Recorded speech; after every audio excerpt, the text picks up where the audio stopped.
Speaker, there you have it. A party thinks that electoral fraud is a joke. That's the sense from them. So, Mr.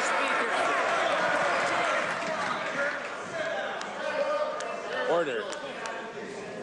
The honourable member for Timmins-James Bay has the floor. As I said, Mr. Speaker, you can see their attitude, their contempt for the Canadian people. So let's talk about evidence that we've already brought forward to Elections Canada. We'll show you ours if you'll show you yours. 780-665-2272. Numbers called into Edmonton East by people pretending to be from Elections Canada who gave misleading messages and pro-conservative messages. That's a crime. That's electoral fraud. Don't they want to know who did it?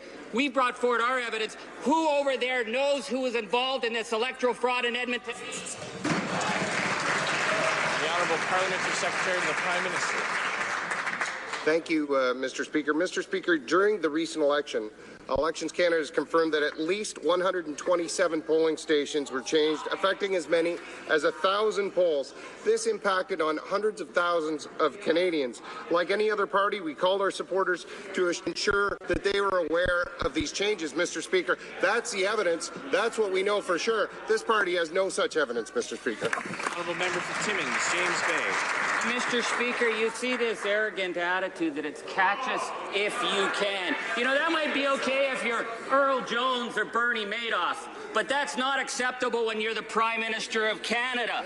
Mr. Speaker, we're talking about electoral fraud. We gave them the numbers. They were saying they were just making the calls, so they admitted it. So let's talk about what they did in Thunder Bay, where we had given forward evidence, and now we've got witnesses who said they were told to mislead voters on behalf of the Conservative Party. Who was involved in the Thunder Bay shenanigans? Who's going to step forward? Because it's time those people went to jail. The Honourable Parliamentary Secretary to the Prime Minister.